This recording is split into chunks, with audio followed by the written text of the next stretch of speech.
Given the theme of enhancing society through better governance, I am extremely pleased and honoured to welcome as our keynote speaker this evening a true champion of pluralistic societies, His Highness the Aga Khan.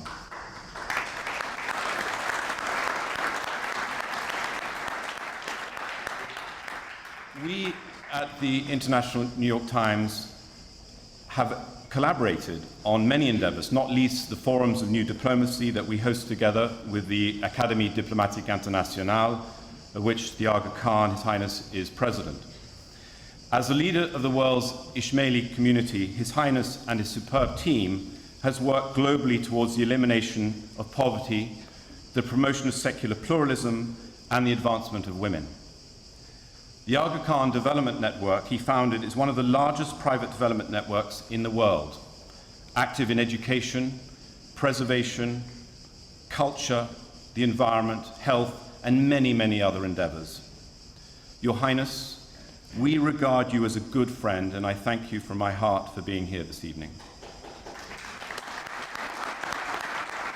Rahim, former Prime Ministers, Mrs. Alkistis Potopsalti, Minister of Tourism, Your Worship, Georgos Kaminis, Mayor of Athens, the Right Honourable Adrian Clarkson, former Governor-General of Canada, Mrs. Annika Saville, Executive Head of the UN Democracy Fund, Mr. Stephen Dunbar Johnson, President, International New York Times Company, Excellencies and distinguished guests. I'm grateful indeed for this opportunity to discuss with you the challenges facing democracy in our world, and to do so in such an appropriate setting. My warmest thanks also go to the people of Athens for their gracious welcome, and to my friends at the New York Times. I have long admired, since my undergraduate days at Harvard, what the Times has meant to the pursuit of truth and justice in our world. And I've appreciated our opportunities to work together through our diplomatic academy in Paris, for example, and also through the good counsel the Times provides for our media company in East Africa. The topic of democracy and its challenges is one that I have followed closely for a long time, most intently in the developing world of South and West Asia, the Middle East and Africa, where so many members of the Ismaili community live and where so much of our development work takes place. I assumed my role as Imam of the Shia Ismaili Muslims in 1957. It was a time when old colonial empires were crumbling and democratic hopes were rising. But too often high expectations were not fulfilled. At the same time, there was a crisis of only a few years later, following the collapse of the communist hegemonies. It was expected that newly independent countries would be able to make huge economic and diplomatic choices between capitalism, socialism, alignment and non-alignment, even while they were fashioning new frameworks of governance. But it was a tough assignment. Often, when old autocratic orders yielded, new democratic orders were not ready to thrive, or were walled in by political and ideological dogmas. Today, all across the world, we continue to hear increasingly about a crisis of government, of confidence in governments. While the pace of history accelerates, democratic governments often deadlock. Scholars now count a growing percentage of countries as failed democracies. The Fund for Peace reports that in more than 2/3 of the countries regarded as the world's most fragile, conditions have actually worsened this year. The enormous refugee crisis that now confronts us is one manifestation of that challenge. I believe that the progress of democracy in our world is fundamentally linked to improving the quality of human life. The promise of democracy is that the people themselves best know how to achieve such progress. But if that promise is disappointed, then democracy is endangered. A UNDP survey of South American publics some years ago demonstrated that most people preferred an effective authoritarian government to an ineffective democratic one. Quality of life was the prime concern. But what can we say then about why democratic systems often fall short in their efforts to improve the quality of their constituents' lives? Let me suggest 4 elements that could help strengthen democracy's effectiveness in meeting this central challenge. They are improved constitutional understanding, independent and pluralistic media, the potential of civil society, and a genuine democratic ethic. My first suggestion is that the current challenges to governance should be seen less as problems of democracy than as problems of constitutionality. There are more countries today than I can ever recollect before that are grappling with outdated constitutions, frameworks that seem unable to reconcile opposing factions, advance economic priorities, encourage civil society, or protect human rights. But constitutional revision, especially in developing countries, is not easy. One problem is a poor understanding of comparative government systems. That subject is not part of most educational curricula, and in the countries I know best, the media rarely explain the logic or the options of constitutional change. In some countries, there actually is no clear constitutional means for constitutional change. Even when a referendum is held to validate such change, most people are neither prepared nor willing to express a considered judgment. The result is that governments in power often have an open field. In my view, then, a first step to better democratic governance is a better public understanding of constitutional principles. It is easy, for example, to say that we want government of, by, and for the people, that governments should be servants of the people and ultimately responsible to them. But that does not mean that government decisions must be made by an enormous range of far-flung participants, by vast plebiscites, or popular referenda, or public opinion polling, or the number of hits on an internet blog. Such misapplied versions of democracy can produce irrational leadership and poorly informed policies. Sometimes efforts to impose simplistic popular democracy can create voids of governance which can be exploited to dangerous ends, and I have seen this in various countries in the developing world. But then, who should make various governmental decisions? My response would emphasize the idea of balanced authority, including the concept of healthy federalism. For increasingly diverse societies, a constitution that divides and balances power is essential. In discussing constitutional challenges, it is impossible to ignore the recent revival or creation of new theocratic political parties in the Islamic world.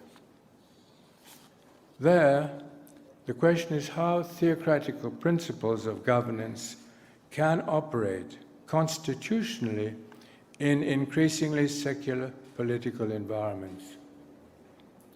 It seems essential to me that such principles should be regularly tested by the electoral process. if only so that the Muslim world can have a better understanding of the secularization processes which are inherent in Western democracy. And democratic principles, in turn, must respect the broad diversity of human faiths and cultures. Finding the right constitutional balance is no easy matter, and we make a great mistake if we think that one size somehow can fit all. Effective constitutions must be adapted to a variety of cultural and demographic realities, but it can be done. One recent example is that of Tunisia, where after intense and arduous negotiation, a promising new constitution won broad public support. My central point, in sum, is that we cannot build better democratic performance over time without a better understanding of constitutional values.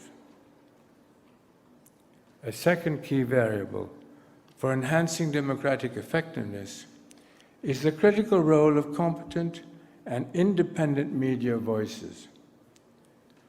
We often forget that ancient Greek democracy required a highly compact community, living within the sound of a crier's voice, as Aristotle said. Under such conditions, face-to-face dialogue could foster a sense of trust and political accommodation. But these ideal conditions now obtain only rarely. Populations are much larger, more widely scattered, and more diverse. They cannot most easily be mobilized, and when they are mobilized, it is generally around vivid but superficial symbols and negative propositions. Often what counts most is in our extended societies is not what one is for, but who one is against. In such circumstances, polarization and impasse are constant risks. Nor can we rely on advances in communication and technologies which overcome the obstacles of distance and diversity. In fact, new media technologies have often made matters worse, and I don't mean the New York Times. From the development of written language, to the invention of printing, to the development of electronic and digital media, quantitative advances in communication technology have not necessarily produced qualitative progress in mutual understanding. To be sure, each improvement in communications technology has triggered new waves of political optimism. But sadly, if information can be shared more easily as technology advances, so can misinformation and disinformation. If truth can spread more quickly and more widely, then so can error and falsehood. Throughout history, the same tools, the printing press, the telegraph, the microphone, the television camera, the cell phone, the internet, that promised to bring us together, have also been used to drive us apart. So the age-old promise of democracy is that social cohesion and public progress could be achieved by consensus rather than by coercion. But genuine democratic consent depends on dependable public information. The danger in an age of mass media is that information also can be misused to manipulate the public. All around the world, authoritarian rulers increasingly use media to coerce the consent of the governed. Our hosts today, the International New York Times, recently published a remarkable description of this phenomenon under the headline, "The Velvet Glove." The power of a leader's reasoning or the truth of his arguments, the report suggests, are often less important than his command of media influence. What results can be the illusion of democracy, but not its substance. No, our technologies alone will not save us, but neither need they ruin us. It is not the power of our tools, but how we use them that will determine our future. Among other things, this means prioritizing the role of independent media, and indeed of a multiplicity of independent voices. Demographic pluralism must be reflected in healthy media pluralism.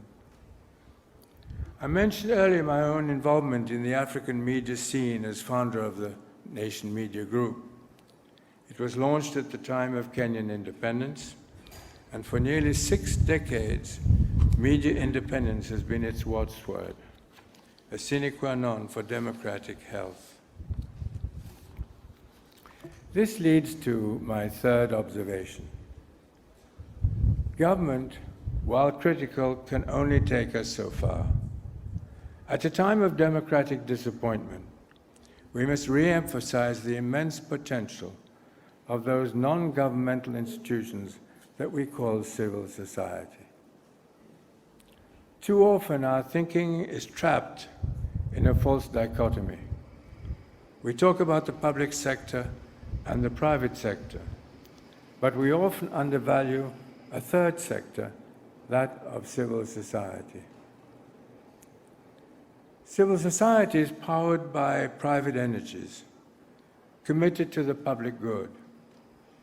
It draws on the ancient classical link between democracy and the publicly committed citizen. It includes institutions of education, health, science, and research, embracing professional, commercial, labor, ethnic, and arts organizations, and others devoted to religion, communication, and the environment. It seeks consensus through genuine consent. It can experiment, adapt, and accommodate to diversity. It can, in the fullest sense, be of, by, and for the people. It can, in the fullest sense, be